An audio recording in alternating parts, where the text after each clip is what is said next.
dua je bahasa lagi, bahasa Arab dan bahasa Inggris. Nah sementara kita dua juga bahasa tahu, bahasa Indonesia dengan bahasa Bundar.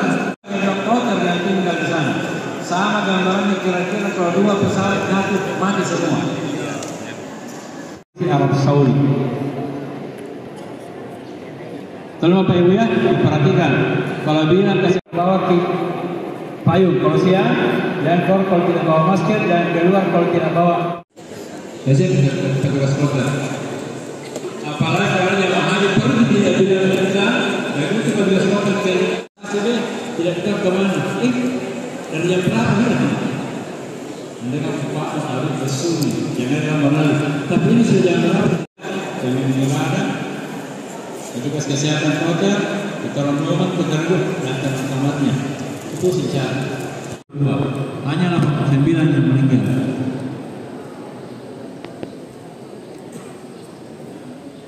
Tidak ada jamaah haji berangkat. Kenapa? Nah, di sana sih. Kalau yang bilang infeksi, kekurangan cairan, stroke, ada 30 orang. Tidak masuk di akal itu orang meninggal dan rajin minum, tapi masih ada yang dehidrasi sampai meninggal. Itu. Ini kalau usia ya. Ya kalau usia Risti jamaah di puskesmas. Mulai mendapat pertama kali tahun 13 tahun lalu, 12 tahun lalu, periksaan ini. Nanti menjelang berangkat baru bisa dilaksanakan. Ya. Terus pemeriksaan komite, pemeriksaan. Nah, terus menjelang berangkat Desember kemarin, ya sibuk kita ke puskesmas, ke Labkesda, rumah sakit. Karena kita mengharapkan mendapatkan kondisi yang sebenarnya dari calon jemaah yang berangkat. Tidak apa dikeluarkan oleh alat pemeriksaan. Itu yang diinformasi tidak boleh dikirim tidak masuk. Ini harus sama. Dikirim tidak masuk. Ini harus sama. 12-13 tahun masa tunggu, ya. Jadi mulai pertama kali mendaftar sampai awal lalu itu akan persoalanku, ya, persoalanku yang bisa dilaksanakan. Sebenarnya oke, boleh, tapi ini panjang.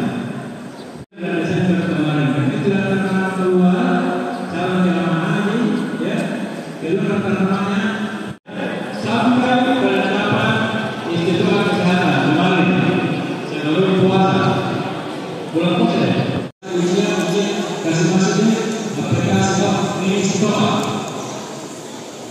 sampai di sini begitu bagusnya perhatian pemerintah kepada yang kita berikan adalah tips bagaimana jamaah haji itu bisa isi tahu di bidang kesehatan berangkat, kemudian selama persiapan apa saja harus dilakukan sebelum berangkat, kemudian selama perjalanan ke embarkasi, kemudian di pesawat apa harus dilakukan agar tetap terjaga kesehatannya, dan selama di Tanah Suci baik di Madinah, di Mekah maupun di Armusna. Selama sebelum keberangkatan ini kita ada silakan aklimatisasi, berusaha menyesuaikan karena sementara musim panas di Tanah Suci, nanti musim panas. Di jamaah haji kita anjurkan sekarang ini menjaga kebugaran dan senantiasa berolahraga. Bukan di waktu subuh tapi di saat matahari sudah ada, karena kan membiasakan diri di panas. Kemudian juga membiasakan mengenal makanan yang kemungkinan tidak biasa mereka konsumsi, seperti jamaah haji yang kemungkinan tidak biasa konsumsi buah, itu kita anjurkan belajar mengkonsumsi dan sesering mungkin mengkonsumsi buah. Nah ini untuk menjaga apa suhu panas ini seperti apa ini tips yang diberikan mencegah suhu panas? Ya, untuk mencegah efek daripada suhu panas di Tanah Suci, ya pertama, jika jamaah haji kita harapkan tidak keluar dari hotel ataupun tenda antara jam 10 sampai jam 16 sore, ya. Dari jam 10 pagi sampai jam 4 sore. Yang kedua, kalau harus keluar dari tenda atau keluar dari hotel, yang pertama bawa perlindungan diri seperti bawa payung atau bawa topi lebar, kemudian pakai masker, kalau bisa pakai kacamata, kemudian bawa botol aluminium yang sudah diisi.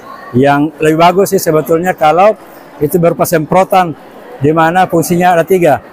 Kalau panas kering kulit kita bisa semprot, kalau haus bisa diminum, kalau ternyata sudah di dalam masjid menjelang waktu salat kemudian wudhu batal, itu bisa dipakai untuk wudhu.